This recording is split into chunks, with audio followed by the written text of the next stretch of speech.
Students अस्सलाम वालेकुम। Second year biology के लेक्चर में आपको वेलकम करते हैं। डियर स्टूडेंट्स, आप जानते हैं कि हम लोग चैप्टर नंबर 18 पढ़ रहे हैं सेकेंड ईयर बायोलॉजी का, और इससे पिछले लेक्चर में हम लोग वर्नलाइजेशन के टॉपिक को कंप्लीट कर चुके हैं।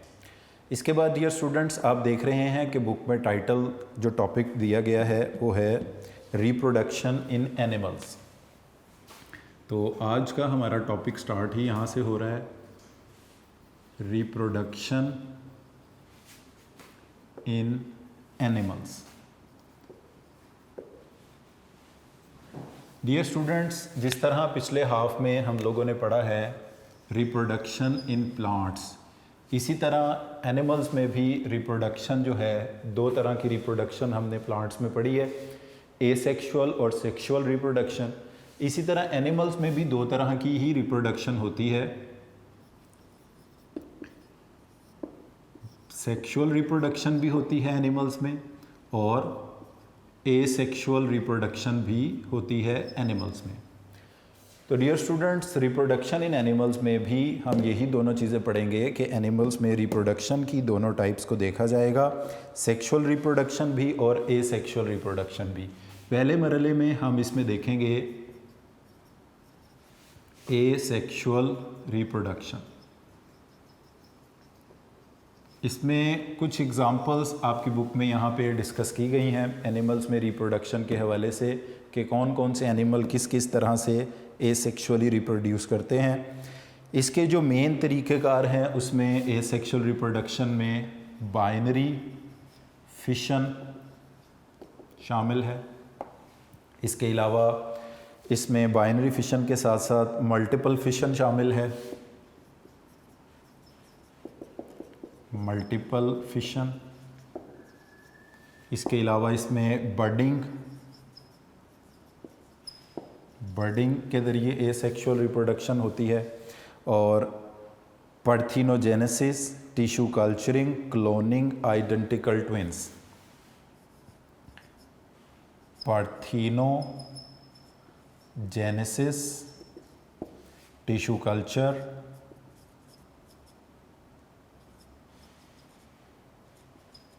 टिश्यू कल्चरिंग, क्लोनिंग और identical twins.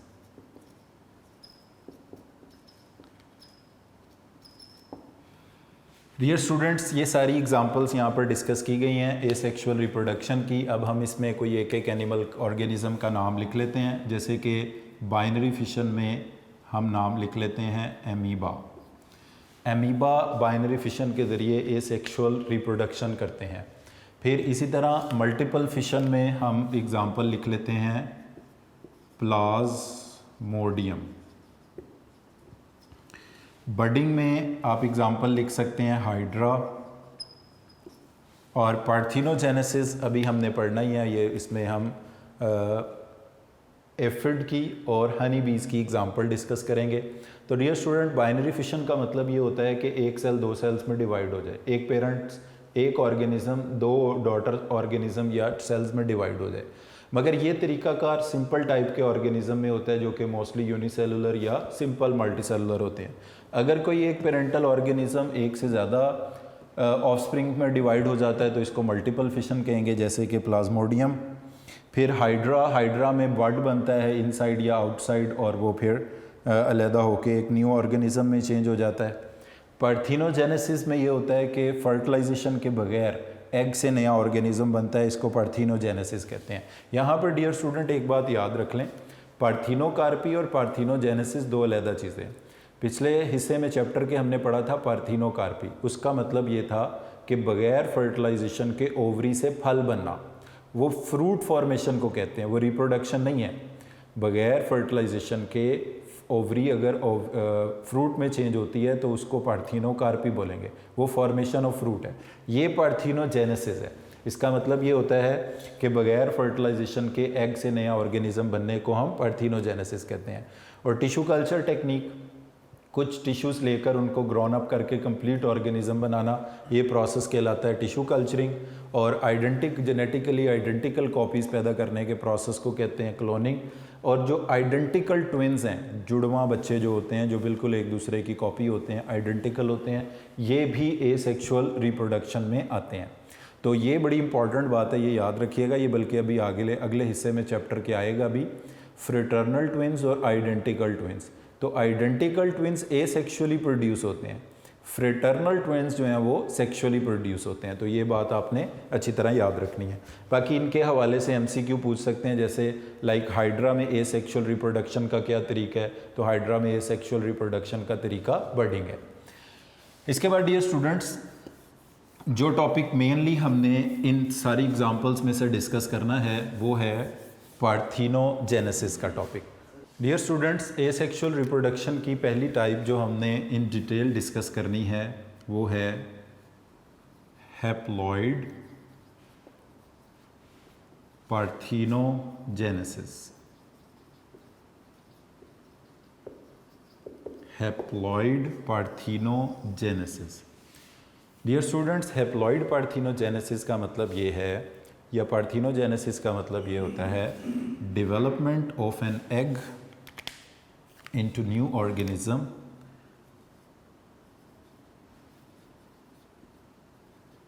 development of an egg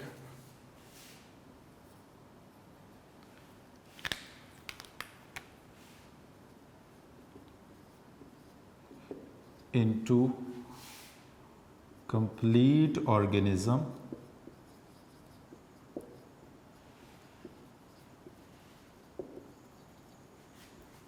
without fertilization।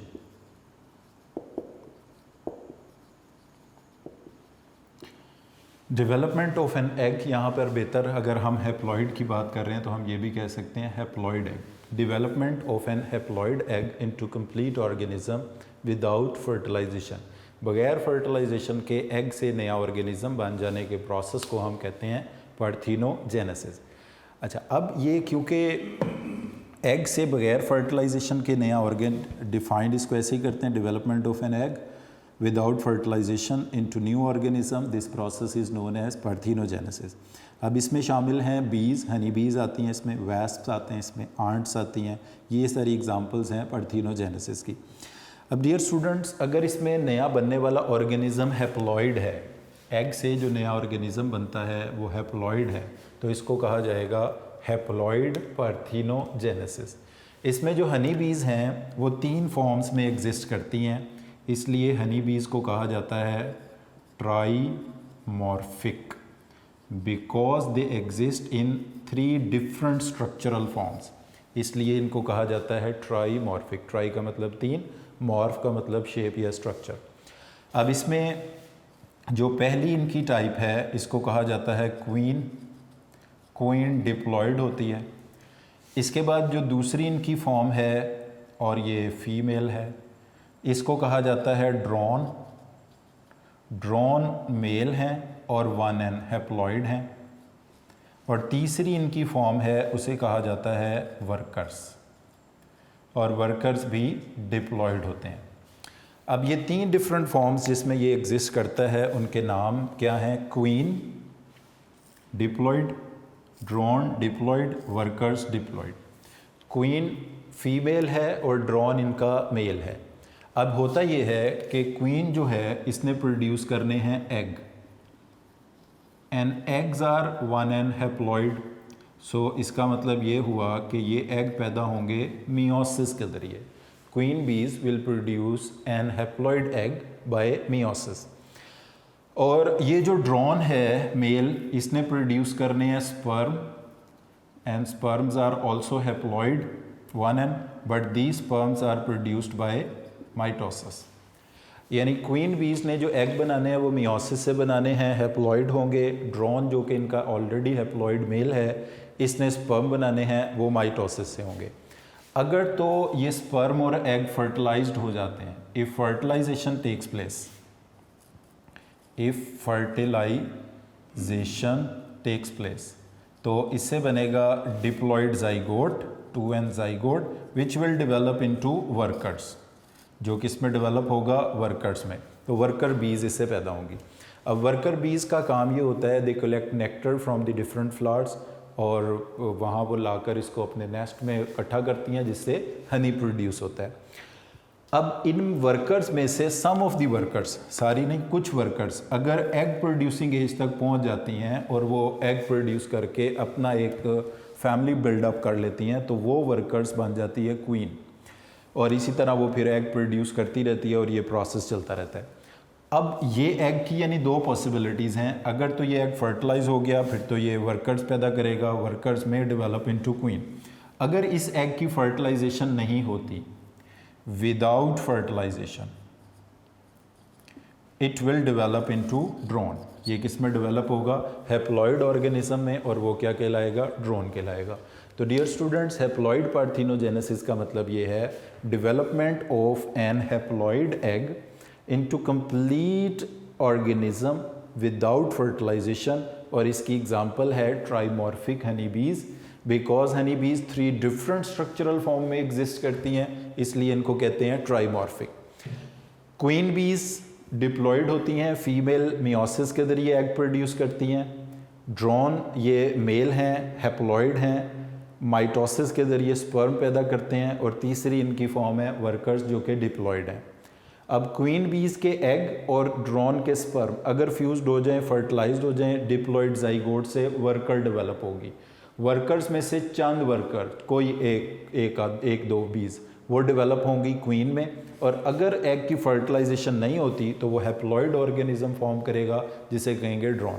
तो डियर स्टूडेंट, अगर आपसे ये पूछा जाए कि हैप्लॉइड पार्थेनोजेनेसिस, क्वीन, वर्कर और ड्रोन, हैप्लॉइड पार्थेनोजेनेसिस से कौन डेवलप होता है इनमें, तो क्वीन तो सेक्सुअल रिप्रोडक्शन से डेवलप हुई है, वर्कर भी सेक्सुअल रिप्रोडक्शन से डेवलप हुआ है, ये ड्रोन हैप्लॉइड है जो कि हैप्लॉइड पार्थेनोजेनेसिस से बना है। तो हनी बीज की हम एग्जांपल जनरली बोलते हैं, हनी बीज में से कौन? ड्रोन, मेल बीज जो हैं, they develop by haploid parthenogenesis, वो हैप्लॉइड एग से बगैर फर्टिलाइजेशन के डेवलप होते हैं, इसलिए इस पार्थेनोजेनेसिस को कहा भी यही जाता है हैप्लॉइड पार्थेनोजेनेसिस। इसके बाद डियर स्टूडेंट्स, दूसरी जो पार्थेनोजेनेसिस की टाइप है उसको कहा जाता है डिप्लॉयड पार्थेनोजेनेसिस, और नाम से पता चल रहा है कि उस पार्थेनोजेनेसिस से जो नया ऑर्गेनिज्म डेवलप होगा उसको डिप्लॉयड ही होगा, मगर होगा बगैर फर्टिलाइजेशन के। If an egg develops into complete organism, new organism without fertilisation, इसको फिर नाम दिया जाएगा डिप्लॉयड पार्थेनोजेनेसिस का। अच्छा, अब ये डिप्लॉयड पार्थेनोजेनेसिस एक स्पेशल प्रोसेस की वजह से होती है, वो ये देखें, एक अगर हमारे पास डिप्लॉयड सेल है, ये डिवाइड करता है मियोसिस 1 से, तो ये 2 हैप्लॉइड सेल्स पैदा करता है, फिर इन 2 हैप्लॉइड सेल से मज़ीद 2 हैप्लॉइड सेल्स पैदा होते हैं, इनसे भी मज़ीद 2 हैप्लॉइड सेल्स पैदा होते हैं। इनके पहली बार डिवाइड करने को हम मियोसिस 1 कहते हैं, दूसरी बार डिवाइड करने को मियोसिस 2 कहते हैं। इसमें आप देख सकते हैं कि ये पेरेंट सेल से 2 डॉटर सेल बने, फिर इन 2 डॉटर सेल से 2 और डॉटर सेल बने, तो टोटल 4 डॉटर सेल्स बने। ये प्रोसेस कहलाता है डिसजंक्शन। डिसजंक्शन का मतलब ये होता है कि मियोसिस से बनने वाले डॉटर सेल्स में क्रोमोसोम का इक्वली डिस्ट्रीब्यूट होना, हाफ हो जाना।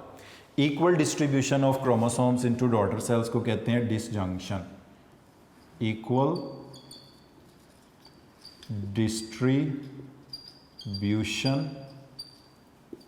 Of chromosomes into daughter cells. Daughter cells में क्रोमोसोम्स के बराबर बराबर अलहदा होने को, इक्वली डिस्ट्रीब्यूट होने को हम कहते हैं डिसजंक्शन, जैसा कि ये इस बनी हुई तस्वीर में आप देख सकते हैं। मगर अगर ऐसा हो कि एक पेरेंट सेल से जब 2 डॉटर सेल बने तो सारे क्रोमोसोम एक सेल में चले जाएं, दूसरे सेल में कोई क्रोमोसोम ही ना हो, ये हो गई मियोसिस 1।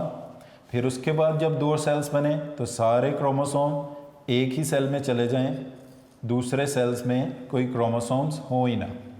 तो इस तरह के केस में हम देखेंगे कि मियोसिस 1 हुई, मियोसिस 2 हुई, क्रोमोसोम्स की इक्वल डिस्ट्रीब्यूशन नहीं हुई, सारे क्रोमोसोम एक सेल में जाते हैं दूसरे में नहीं जाते, आगे भी ऐसा ही हो रहा है, सारे क्रोमोसोम एक सेल में जा रहे हैं दूसरे में नहीं जा रहे। इस प्रोसेस को हम नाम देते हैं टोटल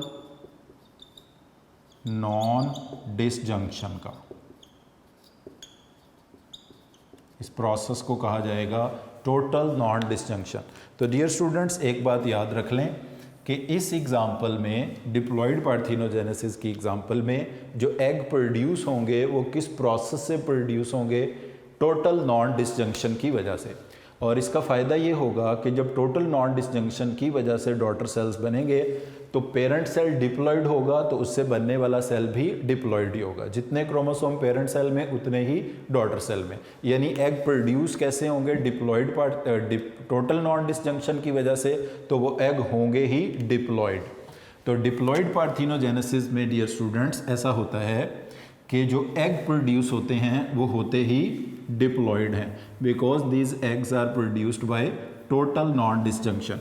और नॉन डिसजंक्शन का मतलब ये होता है अनइक्वल सेग्रीगेशन और separation of chromosome. So in these animals eggs are produced by total non-disjunction, and these eggs are diploid. If these eggs developed into diploid organism without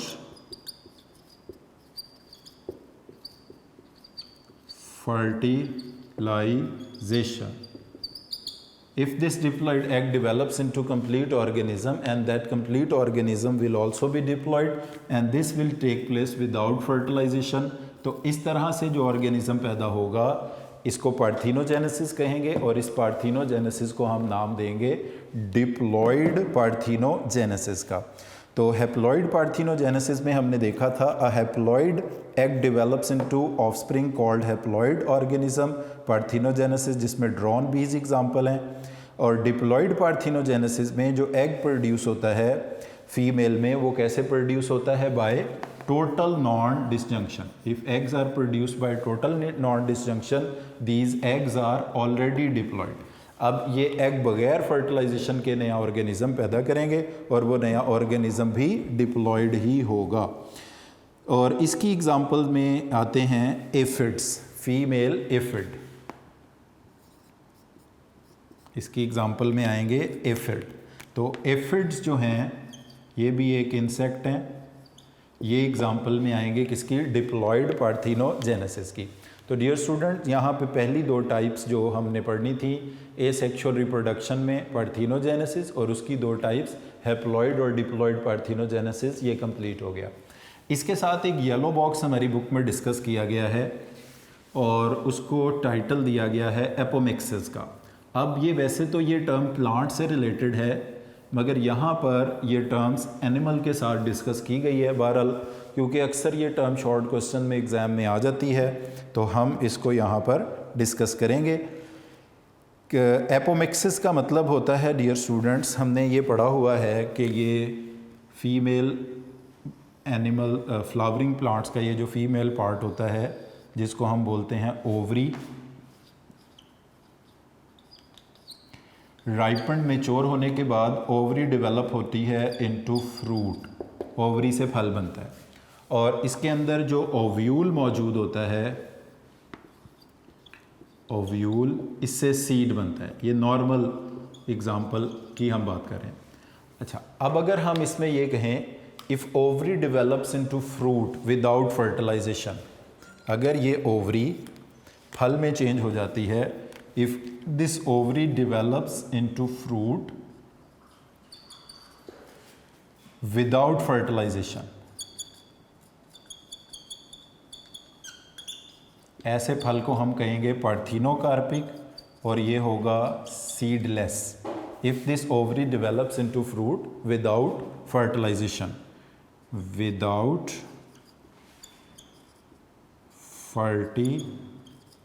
fertilisation, if this ovary develops into fruit without fertilization, तो इस तरह का फल seedless fruit होगा, और इस seedless fruit को कहा जाएगा पार्थिनोकार्पिक फ्रूट। बट अगर इसमें ऐसा हो कि इस ओव्यूल के अंदर पड़े हुए जो सेल्स होते हैं उसमें एक सेल तो वो होता है जिसने मेगास्पोर्स बनाने होते हैं, इस सेल को कहा जाता है megaspore mother cell. Megaspore mother cell, या तो ये वाला सेल जो कि डिप्लॉयड है, या इसके अलावा ये जो वाइट एरिया आप देख रहे हैं इसमें जो सेल्स पड़े हुए हैं उन सेल्स को कहा जाता है न्यूसेलस।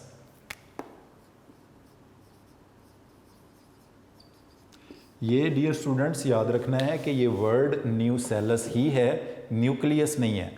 अक्सर बच्चे इसको न्यूक्लियस लिख देते हैं तो वो गलत होगा। तो न्यूसेलस, CELLUS, न्यूसेलस, ये भी डिप्लॉयड सेल्स हैं और मेगास्पोर मदर सेल भी डिप्लॉयड सेल है, दोनों में से कोई भी। इफ न्यूसेलस और megaspore mother cell develops into zygote and then into embryo again without fertilization. If this nucellus जो कि other than megaspore mother cell, जितने ओव्यूल में सेल्स हैं उनको न्यूसेलस बोलते हैं और मेगास्पोर बनाने वाले सेल को मेगास्पोर मदर सेल कहते हैं। दोनों में से कोई भी न्यूसेलस या megaspore mother cell develops into zygote और एम्ब्रियो, मगर फर्टिलाइजेशन ना हो, फर्टिलाइजेशन नहीं हुई, and ovary develops into fruit. तो ऐसा जो फ्रूट बनेगा, इस फ्रूट के अंदर सीड भी मौजूद होगा और फ्रूट भी बन जाएगा।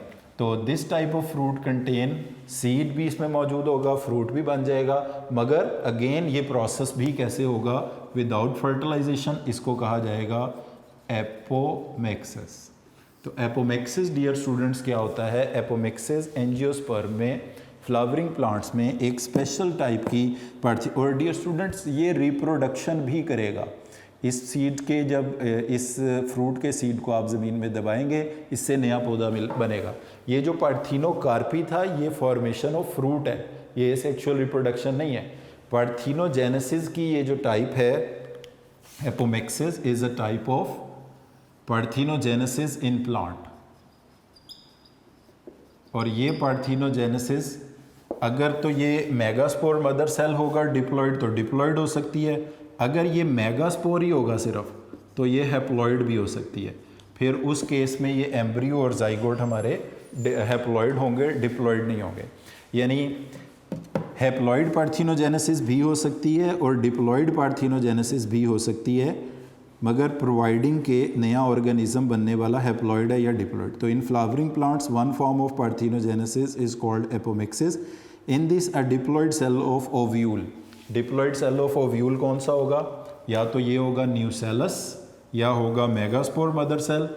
ये हैप्लॉयड होता है, वो हैप्लॉयड पार्थिनोजेनेसिस को कहेंगे। इन दोनों में से कोई सेल, अब ये बुक में आप देख सकते हैं कि लिखा हुआ है मेगास्पोर, तो ये गलत लिखा हुआ है, मेगास्पोर मदर सेल होना चाहिए। न्यूसेलस और megaspore mother cell develops into functional embryo in the absence of male gamete. In the absence of male gamete का मतलब है फर्टिलाइजेशन के बगैर। तो डियर स्टूडेंट्स ये एपोमेक्सिस की टर्म बड़ी इंपॉर्टेंट थी, ये शॉर्ट क्वेश्चन में मोस्टली आती है, आपने इसको अच्छी तरह से अटैम्प्ट करना है। इसके बाद नेक्स्ट हम मूव करते हैं टिश्यू कल्चर टेक्निक की तरफ। तो dear student tissue culture technique और इसी के साथ मिलाकर हम ये टॉपिक पढ़ेंगे क्लोनिंग का।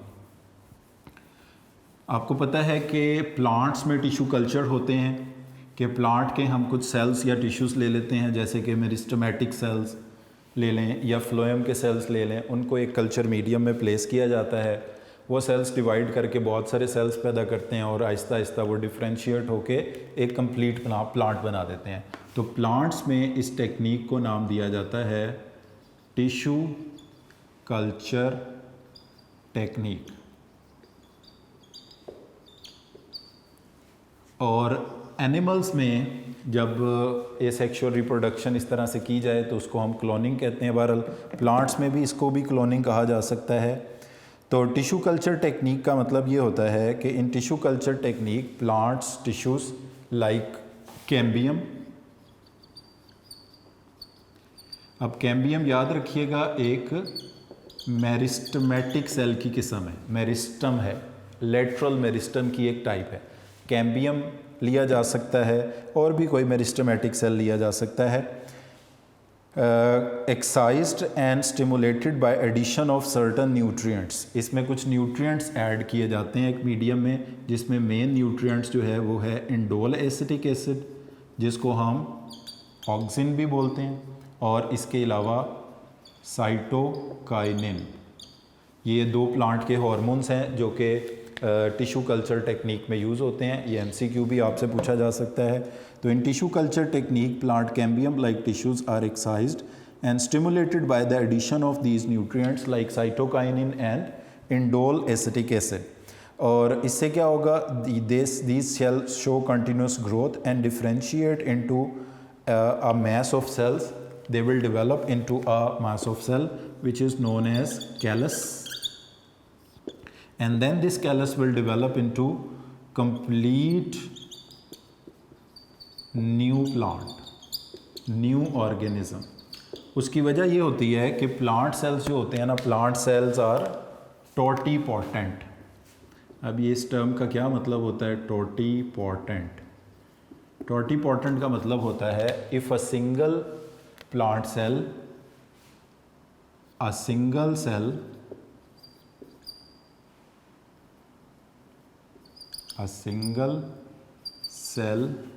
can give rise to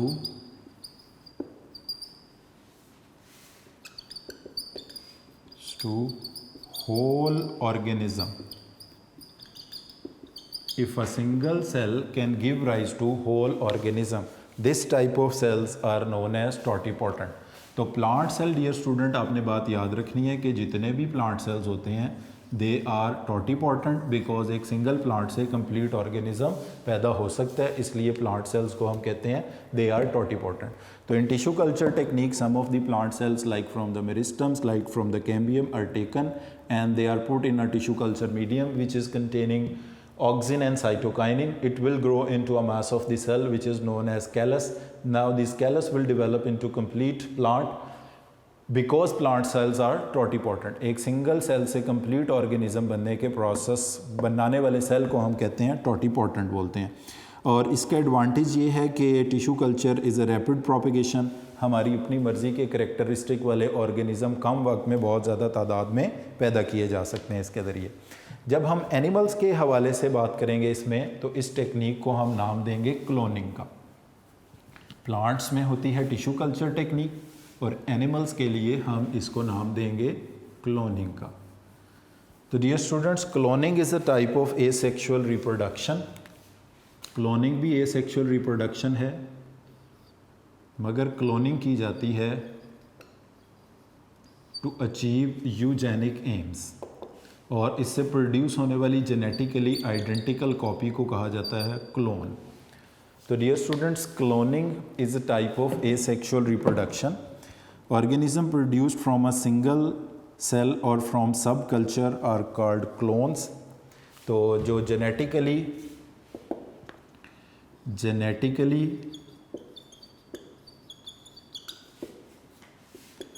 identical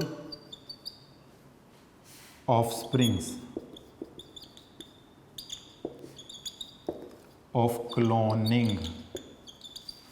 are known as clones, उनको कहा जाता है क्लोन। तो जितने भी ऑर्गेनिज्म जेनेटिकली आइडेंटिकल कॉपीज़ पैदा होंगी क्लोनिंग के नतीजे में, उन सबको क्लोन्स कहा जाएगा। यहाँ पर एक बात याद रखनी है आपने कि अगर क्लोन्स एक दूसरे से डिफरेंट होते हैं तो clones become genetically different, clones become genetically